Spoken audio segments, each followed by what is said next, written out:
ಪರಪ್ಪನ ಅಗ್ರಹಾರ ಜೈಲಲ್ಲಿ ದರ್ಶನ್ಗೆ ರಾಜಾತಿಥ್ಯ ಪ್ರಕರಣಕ್ಕೆ ಸಂಬಂಧಪಟ್ಟ ಹಾಗೆ ತನಿಖೆ ವೇಳೆ ಪರಪ್ಪನ ಅಗ್ರಹಾರ ಜೈಲಿನ ಕರ್ಮಕಾಂಡ ಬಯಲಾಗಿದೆ. 3 ಎಫ್ಐಆರ್ಗಳ ತನಿಖೆಯನ್ನ ಪೊಲೀಸರು ಪೂರ್ಣಗೊಳಿಸಿದ್ದಾರೆ. ಚಾರ್ಜ್ ಶೀಟ್ ಸಲ್ಲಿಕೆಗೆ ತಯಾರಿ ನಡೆಸ್ತಾ ಇದ್ದಾರೆ ಪೊಲೀಸರು. ಡಿಸಿಪಿ ಸಾರಾ ಫಾತಿಮಾ ನೇತೃತ್ವದಲ್ಲಿ ಚಾರ್ಜ್ ಶೀಟ್ ಸಲ್ಲಿಕೆಗೆ ಸಿದ್ಧತೆ ಆಗ್ತಾ ಇದೆ. 3 ಎಫ್ಐಆರ್ಗಳ ತನಿಖೆ ವೇಳೆ ಅಧಿಕಾರಿಗಳು, ಸಿಬ್ಬಂದಿ ಎಲ್ಲರ ಅಕ್ರಮ ಬಯಲಾಗಿದೆ, ಸಾಬೀತಾಗಿದೆ. ಜೈಲಿನಲ್ಲಿ ಆರೋಪಿ ದರ್ಶನ್ಗೆ ರಾಜಾತಿಥ್ಯ ಕಲ್ಪಿಸಿರೋದು ಸಾಬೀತಾಗಿದೆ. ಜೈಲು ನಿಯಮಗಳನ್ನ ಗಾಳಿಗೆ ತೂರಿ ರಾಜಾತಿಥ್ಯ ನೀಡಿದ್ದಾರೆ ಅನ್ನೋದು ದೃಢ ಆಗಿದೆ. ಇದು ಒಂದು ದಿನದ ಕಥೆನಾ? I don't think so. ಪ್ರಾರಂಭದಿಂದಲೇ ದರ್ಶನ್ ಯಾವಾಗ ಹೋಗಿ ಜೈಲಿಗೆ ಸೇರ್ಕೊಂಡ್ರೋ ಆವತ್ತಿನಿಂದಲೇ ರಾಜಾತಿಥ್ಯ ಶುರುವಾಗಿದೆ. ಅವತ್ತಿನಿಂದಲೇ ರಾಜಾತಿಥ್ಯ ಪ್ರಾರಂಭ ಆಗಿದೆ. ಕಾರಣ ಯಾರು? ಜೈಲಿನ ಅಧಿಕಾರಿಗಳು, ಜೈಲಲ್ಲಿರುವಂಥ ಪೊಲೀಸರು, ಎಲ್ಲರೂ ಇವರೇ. ಒಳಗಡೆ ರೌಡಿ ಶೀಟರ್ಗಳ ಮಧ್ಯೆ ಯಾರು ಆತಿಥ್ಯ ಕೊಡಬೇಕು ಅನ್ನೋದ್ರ ಬಗ್ಗೆ ಗಲಾಟೆ ಆಗಿತ್ತು. ನೀನು ಆತಿಥ್ಯ ಕೊಡಬೇಕು, ನಾನು ಆತಿಥ್ಯ ಕೊಡಬೇಕು ಅಂತ. ಮೊದಲ ಎಫ್ಐಆರ್ ತನಿಖೆ ನಡೆಸಿದ್ದಂಥ ಹುಳಿಮಾವು ಇನ್ಸ್ಪೆಕ್ಟರ್ ಕುಮಾರಸ್ವಾಮಿ ಆರೋಪಿ ದರ್ಶನ್ಗೆ ಸಿಗರೇಟು, ಕಾಫಿ ಕಪ್ಪು, ಚೇರು ಸಪ್ಲೈದ ಬಗ್ಗೆ ತನಿಖೆ ಮಾಡಿದ್ರು. ಫೋಟೋದಲ್ಲಿದ್ದಂಥ ವಸ್ತುಗಳನ್ನು ಅಧಿಕಾರಿಗಳೇ ಸಪ್ಲೈ ಮಾಡಿದ್ದಾರೆ ಅಂತ ದೃಢ ಆಗಿದೆ. ರೌಡಿ ವಿಲ್ಸನ್ ಗಾರ್ಡನ್ ನಾಗನ ಮೂಲಕ A2 ಆರೋಪಿ ದರ್ಶನ್ಗೆ ಎಲ್ಲ ಸೌಲಭ್ಯಗಳು ಸಿಕ್ಕಿದ್ದಾವೆ. ಆರೋಪಿ ನಾಗ, ದರ್ಶನ್ ಹಾಗೂ ಇತರರ ವಿಚಾರಣೆಯನ್ನು ನಡೆಸಲಾಗಿತ್ತು. ವಿಚಾರಣೆಯಲ್ಲಿ ಸಿಗರೇಟ್ ಹೊರಗಡೆಯಿಂದ ಬಂದಿರೋದು ಬೆಳಕಿಗೆ ಬಂದಿತ್ತು. ಇನ್ನೆಲ್ಲಿಂದ ಬರುತ್ತೆ? ಹೊರಗಡೆಯಿಂದಲೇ ಬರಬೇಕು. ಯಾರು ತಂದರು ಅನ್ನೋದು ಇಂಪಾರ್ಟೆಂಟ್. ಯಾವತ್ತಿಂದ ಬರ್ತಾ ಇದೆ ಇದೆಲ್ಲ ಅನ್ನೋದು ಇಂಪಾರ್ಟೆಂಟ್. ಅಂದರೆ ಇದನ್ನು ಹೊಸತು ಅಂತ ಅನ್ಸೋದಿಲ್ಲ. ಈ ಹಿಂದೆನೂ ಕೇಂದ್ರ ಕಾರಾಗೃಹದಲ್ಲಿ ಏನೆಲ್ಲ ಸಪ್ಲೈ ಆಗುತ್ತೆ, ದುಡ್ಡೊಂದಿದ್ರೆ ಸಾಕು, ಎಲ್ಲನೂ ಸಿಗುತ್ತೆ. ಐಷಾರಾಮಿ ಸೌಲಭ್ಯ, ರಾಜಾತಿಥ್ಯ ಎಲ್ಲನೂ ಸಿಗುತ್ತೆ.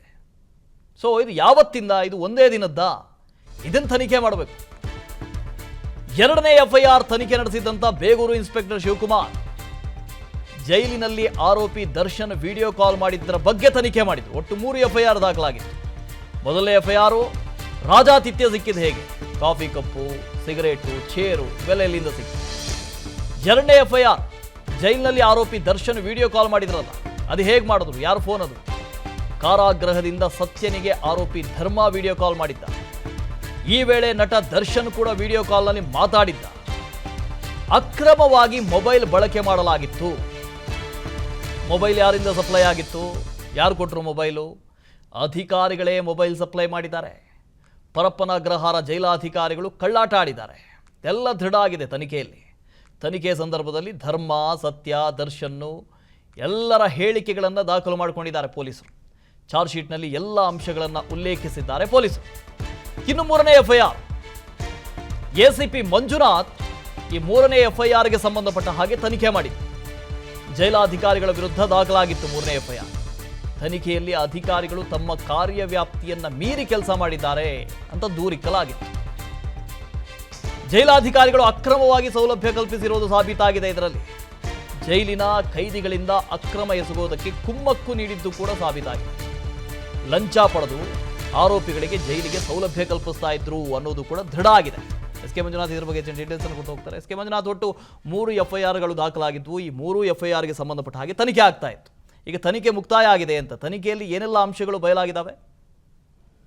ವಾಸ್ತವದಲ್ಲಿ ಜೈಲಿನಲ್ಲಿ ರೇಣುಕಾಸ್ವಾಮಿ ಕೊಲೆ ಪ್ರಕರಣದಲ್ಲಿ ಒಳಗಡೆ ಹೋಗಿದ್ದಂಥ ದರ್ಶನ್ನು ಜೊತೆಗೆ ಬೇರೆ ಒಂದು ಮರ್ಡರ್ ಕೇಸಲ್ಲಿ ಒಳಗಡೆ ಹೋಗಿದ್ದಂಥ ರೌಡಿ ಶೀಟರ್ ವಿಲ್ಸನ್ ನಾಗನಿಗೆ ರಾಜಾತಿಥ್ಯವನ್ನು ಕೊಡ್ತಾ ಇದ್ದಂಥ ಒಂದು ಫೋಟೋ ವೈರಲ್ ಆಗಿತ್ತು. ಜೊತೆಗೆ ಜೈಲಿನ ಆವರಣದಿಂದ ಅಂದರೆ ಅಲ್ಲಿನ ಬ್ಯಾರಕ್ನಿಂದ ವಿಡಿಯೋ ಕಾಲ್ ಮಾಡಿದಂಥ ಒಂದು ವಿಡಿಯೋ ಕ್ಲಿಪ್ಸ್ ಸಹ ವೈರಲ್ ಆಗಿತ್ತು.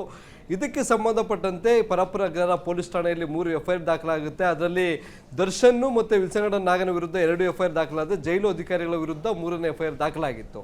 ಇದರಲ್ಲಿ ಈಗ ಆ 3 ಎಫ್ಐಆರ್ಗಳಿಗೆ ಸಂಬಂಧಪಟ್ಟಂತೆ ತನಿಖಾಧಿಕಾರಿಗಳು ತಮ್ಮ ತನಿಖೆಯನ್ನು ಅಂತಿಮ ಘಟ್ಟಕ್ಕೆ ತೆಗೆದುಕೊಂಡು ಹೋಗಿ ಕೋರ್ಟ್ಗೆ ಚಾರ್ಜ್ ಶೀಟನ್ನು ಸಲ್ಲಿಸೋದಕ್ಕೆ ಬೇಕಾದಂಥ ಎಲ್ಲ ಸಿದ್ಧತೆಗಳನ್ನು ನಡೆಸ್ತಾ ಇದ್ದಾರೆ ಅಂತಕ್ಕಂಥ ಮಾಹಿತಿ ಲಭ್ಯವಾಗಿದೆ. ಅದರ ಜೊತೆಗೆ ಮೊದಲನೇ ಎಫ್ಐಆರ್ ಏನಿತ್ತು ಅದು ದರ್ಶನ್ ಮತ್ತು ವಿಲ್ಸನ್ ನಾಗ ಜೊತೆಗೆ ಸಜಾ ಕೈದಿಯಾದಂಥ ಕುಳ್ಳಸೀನಾ ಜೊತೆಗೆ ದರ್ಶನ್ ಮ್ಯಾನೇಜರ್ ಕುತ್ಕೊಂಡು ಒಂದು ಟೇಬಲ್ ಬಳಿ ಟೀ ಕುಡಿತದಂತ ಒಂದು ಫೋಟೋ. ಆ ಫೋಟೋಗೆ ಸಂಬಂಧಪಟ್ಟಂತೆ ಉಳಿಮೋವಿನ ಇನ್ಸ್ಪೆಕ್ಟರ್ ಕುಮಾರಸ್ವಾಮಿ ಅವರ ನೇತೃತ್ವದ ತಂಡ ತನಿಖೆಯನ್ನು ಕೈಗೊಂಡಿತ್ತು. ಅಲ್ಲಿ ಯಾರು ಅವರಿಗೆ ಚೇರ್ಗಳನ್ನ ಇರ್ಬೋದು, ಟೀಯನ್ನ ಮತ್ತೆ ಸಿಗರೆಟ್ ಅನ್ನ ಸಪ್ಲೈ ಮಾಡಿದ್ರು ಅಂತಕ್ಕಂಥ ಒಂದು ಪ್ರಶ್ನೆ ಮಾಹಿತಿಯನ್ನು ಕಲೆ ಹಾಕಿದಾಗ ಅವರಿಗೆ ಬೆಳಕಿಗೆ ಬಂದಿದ್ದು, ಅಲ್ಲಿ ಜೈಲು ಅಧಿಕಾರಿಗಳೇ ಅವರಿಗೆ ಬೇಕಾದಂಥ ಎಲ್ಲ ವ್ಯವಸ್ಥೆಗಳನ್ನು, ಚೇರು, ಕಾಫಿ, ಟೀ ಇರ್ಬೋದು, ಜೊತೆಗೆ ಸಿಗರೆಟ್ ಎಲ್ಲವನ್ನು ಸಹ ಸಪ್ಲೈ ಮಾಡಿದ್ದು ಅನ್ನೋದು ಬೆಳಕಿಗೆ ಬಂದಿದೆ. ಎರಡನೇ FIR ಬಂದು ಇಲ್ಲಿ ವಿಡಿಯೋ ಕಾಲ್ ಮತ್ತೆ ಜೈಲಿನ ಹೊರಗಡೆ ಇರ್ತಕ್ಕಂಥ ರೌಡೀಶರ ಜೊತೆಗೆ ಸಂಪರ್ಕ ಬೆಳೆಸಿದಂತ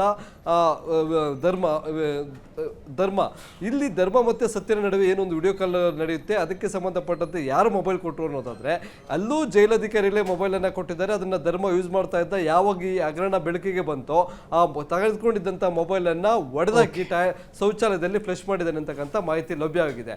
ಮೂರನೇದು ಆ ಫೋಟೋ ತೆಗೆದವರು ಯಾರು ಅಂತಕ್ಕಂಥದ್ದು, ಜೊತೆಗೆ ಅಧಿಕಾರಿಗಳು ಯಾರೆಲ್ಲ ಅವತ್ತು ಕರ್ತವ್ಯದಲ್ಲಿ ಇದ್ರು ಅಂತಕ್ಕಂಥ ಪ್ರಶ್ನೆ. ಆ ಪ್ರಶ್ನೆಗೆ ಸಂಬಂಧಪಟ್ಟಂತೆ ದಾಖಲಾಗಿದ್ದಂತೆ FIRಗೆ ಈಗ 120 ಜನ ವಿಚಾರಣಾಧೀನ ಕೈದಿಗಳನ್ನ ವಿಚಾರಣೆ ಮಾಡಿದ್ದಾರೆ. ಆದ್ರೆ ಫೋಟೋ ತೆಗೆದವರು ಯಾರು ಅನ್ನೋದ್ರ ಬಗ್ಗೆ ಒಪ್ಕೊಳ್ತಾ ಇಲ್ಲ. ಇಲ್ಲಿ ಅಧಿಕಾರಿಗಳು ಅಲ್ಲಿರ್ತಕ್ಕಂಥ ಸಜಾ ಕೈದಿಗಳು ಅಂದ್ರೆ ಕನ್ವಿಕ್ಷನ್ ಕೈದಿಗಳನ್ನ ಅವ್ರಿಗೆ ಪರಿವರ್ತನೆ ಮಾಡೋದಕ್ಕೆ ಕಾರಾಗೃಹದ ಜಮೀನಿಗೆ ಕರ್ಕೊಂಡೋಗಿ ಕೆಲಸಗಳನ್ನ ಮಾಡಿಸ್ಬೇಕಾಗುತ್ತೆ. ಆದ್ರೆ ಅದೇ ಕೆಲಸವನ್ನ ಇಲ್ಲಿ ಇಂತಹ ಅಕ್ರಮಗಳಿಗೆ ಬಳಸ್ಕೊಳ್ತಾ ಇದ್ರು ಅಂತಕ್ಕಂಥದ್ದು ಮೂರನೇ FIRನ ತನಿಖೆ ವೇಳೆ ಬಯಲಿಗೆ ಬಂದಿದೆ. ಇವೆಲ್ಲ ಒಟ್ಟು ಇನ್ನೊಂದು ಕೆಲವೇ ದಿನಗಳಲ್ಲಿ ಚಾರ್ಜ್ ಶೀಟ್ ಅನ್ನ ರೆಡಿ ಮಾಡಿ ಕೋರ್ಟ್ಗೆ ಸಲ್ಲಿಸಲಿದ್ದಾರೆ. Vasudev. Okay, thank you Manjunath. ಅನುಕ್ಷಣದ ಸುದ್ದಿಗಳಿಗಾಗಿ Vistara news YouTube channel subscribe ಮಾಡಿ. ಹೊಸ ಸುದ್ದಿಗಳ ನೋಟಿಫಿಕೇಶನ್ಗಾಗಿ ಬೆಲ್ ಐಕಾನ್ ಕ್ಲಿಕ್ ಮಾಡಿ. ಲೇಟೆಸ್ಟ್ ಅಪ್ಡೇಟ್ಸ್ಗಾಗಿ www.vistaranews.com ವೆಬ್ಸೈಟ್ಗೆ ವಿಸಿಟ್ ಮಾಡಿ. ಅಂಗೈಯಲ್ಲೇ ಜಗತ್ತಿನ ಸುದ್ದಿ ತಿಳಿಯಲು Vistara news Kannada app download ಮಾಡಿ.